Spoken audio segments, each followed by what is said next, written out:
Chapitre 4. Tu ne te rends pas compte, je crois, des dangers que tu cours chez nous.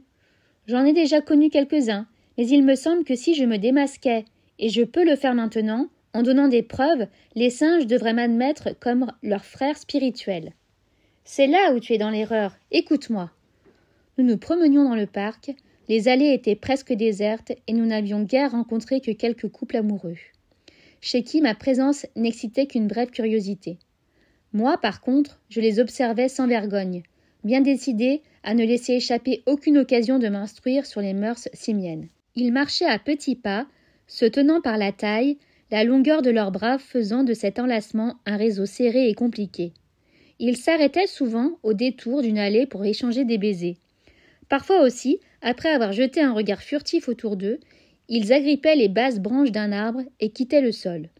Ils faisaient cela sans se séparer, s'aidant chacun d'un pied et d'une main, avec une aisance que je leur enviais, et disparaissaient bientôt dans le feuillage. « Écoute-moi, dit Zira, ta chaloupe… » Je lui avais expliqué en détail comment nous étions parvenus jusqu'à la planète. « Ta chaloupe a été découverte, du moins ce qu'il ne reste après sa mise à sac. Elle excite la curiosité de nos chercheurs. Ils ont reconnu qu'elle n'a pu être fabriquée chez nous. Construisez-vous des engins analogues ? Pas aussi perfectionnés. D'après ce que tu m'as appris, nous sommes encore bien en retard sur vous. Nous avons cependant déjà lancé des satellites artificiels autour de notre planète, le dernier étant même occupé par un être vivant, un homme. Nous avons dû le détruire en vol, faute de pouvoir le récupérer. Je vois, fis-je rêveur, les hommes vous servent aussi pour ce genre d'expérience. Il le faut bien, donc ta fusée a été découverte. Et notre vaisseau, qui gravite depuis 2 mois autour de Sauror. Je n'ai jamais rien entendu à ce sujet. Il a dû échapper à nos astronomes. Mais ne m'interromps pas constamment. Certains de nos savants ont émis l'hypothèse que l'engin vient d'une autre planète et qu'il était habité. Ils ne peuvent aller plus loin à imaginer que des êtres intelligents aient une forme humaine. Mais il faut le leur dire, Zira, m'écriai-je. J'en ai assez de vivre prisonnier. Même dans la plus confortable des cages, même soigné par toi, pourquoi me caches-tu ? Pourquoi ne pas révéler la vérité à tous ? Zira s'arrêta, regarda autour de nous et posa la main sur mon bras.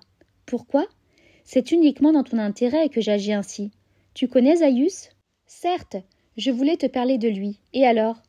As-tu remarqué l'effet produit sur lui par tes premiers essais de manifestation raisonnable ? Sais-tu que j'ai essayé 100 fois de le sonder à ton sujet et de suggérer, oh, avec quelle prudence, que tu n'étais peut-être pas une bête, malgré les apparences ? J'ai vu que vous aviez de longues discussions et que vous n'étiez pas d'accord. Il est têtu comme une mule et stupide comme un homme, éclata Zira. Hélas, c'est le cas de presque tous les orang-outans.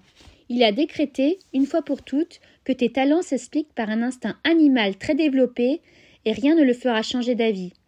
Le malheur, c'est qu'il a déjà préparé une longue thèse sur ton cas où il démontre que tu es un homme savant, c'est-à-dire un homme qui a été dressé à accomplir certains actes sans les comprendre, probablement au cours d'une captivité antérieure. Le stupide animal ! Certes, seulement il représente la science officielle et il est puissant. C'est une des plus hautes autorités de l'Institut et tous mes rapports doivent passer par lui. J'ai acquis la conviction qu'il m'accuserait d'hérésie scientifique si j'essayais de révéler la vérité sur ton cas, comme tu le désires. Je serais renvoyé. Cela n'est rien, mais sais-tu alors ce qui pourrait advenir ? Quel sort est plus pitoyable que la vie dans une cage ? Ingrat ! Tu ne sais donc pas que j'ai dû déployer toute ma ruse pour l'empêcher de te faire transférer à la section encéphalique ? Rien ne pourrait le retenir si tu t'obstinais à prétendre être une créature consciente. Qu'est-ce que la section encéphalique ? Demandai-je, alarmée. C'est là que nous pratiquons certaines opérations très délicates sur le cerveau. Greffe, recherche et altération des centres nerveux, ablation partielle et même totale. Et vous faites ces expériences sur des hommes ? Bien entendu, le cerveau de l'homme, comme toute son anatomie, est celui qui se rapproche le plus du nôtre. C'est une chance que la nature ait mis à notre disposition un animal sur lequel nous pouvons étudier notre propre corps. L'homme nous sert à bien d'autres recherches que tu connaîtras peu à peu.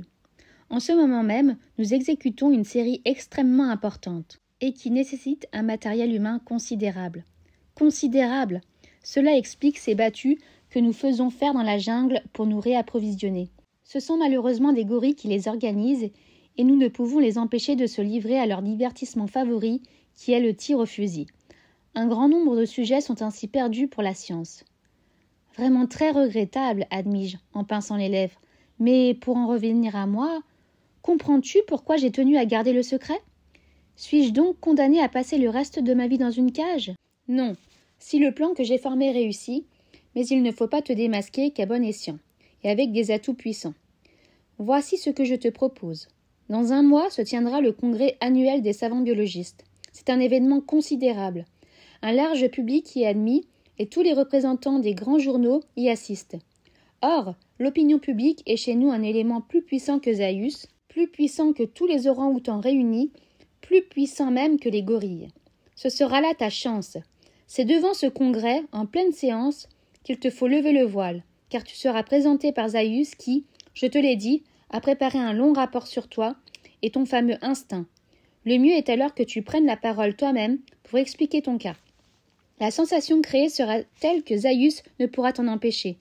À toi de t'exprimer clairement devant l'Assemblée et de convaincre la foule ainsi que les journalistes comme tu m'as convaincu moi-même. Et si Zaius et les orang-outans s'entêtent, les gorilles, obligés de s'incliner devant l'opinion, feront entendre raison à ces imbéciles. Beaucoup sont tout de même un peu moins stupides que Zaius. Il y a aussi, parmi les savants, quelques rares chimpanzés que l'Académie a été obligée d'admettre à cause de leur sensationnelle découverte. L'un d'eux est Cornelius, mon fiancé.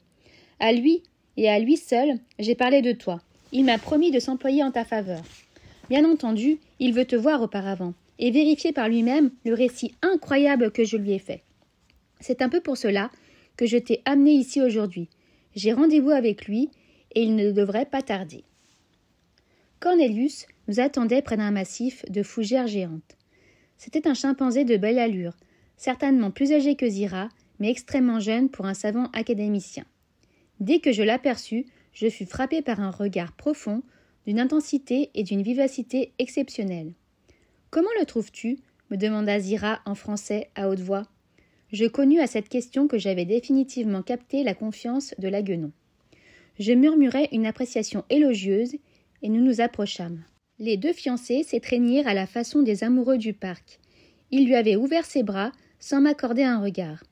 Malgré ce qu'elle lui avait dit de moi, il était évident que ma présence ne comptait pas davantage pour lui que celle d'un animal familier. Zira, elle-même, m'oublia un instant et ils échangèrent de longs baisers sur le museau.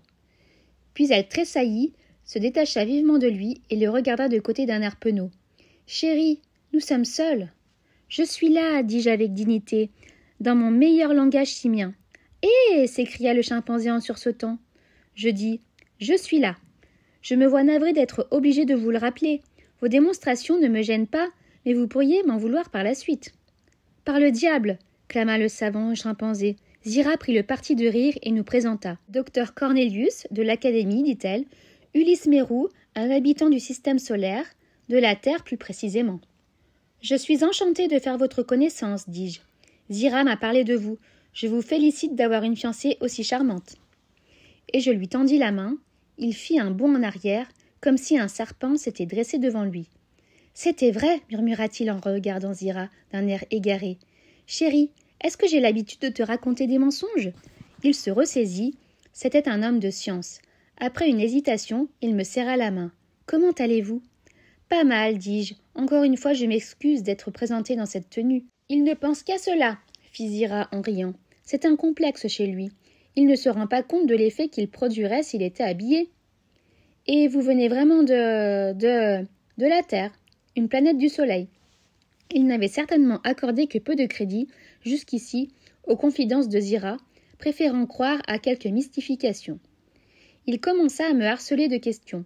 Nous nous promenions à petits pas, eux marchant devant, bras dessus, bras dessous, moi suivant au bout de ma chaîne pour ne pas attirer l'attention de quelques passants qui nous croisaient. Mais mes réponses excitaient sa curiosité à un degré tel qu'il s'arrêtait souvent, lâchait sa fiancée et nous nous mettions à discuter face à face avec des grands gestes, traçant des figures sur le sable de l'allée. Zira ne se fâchait pas.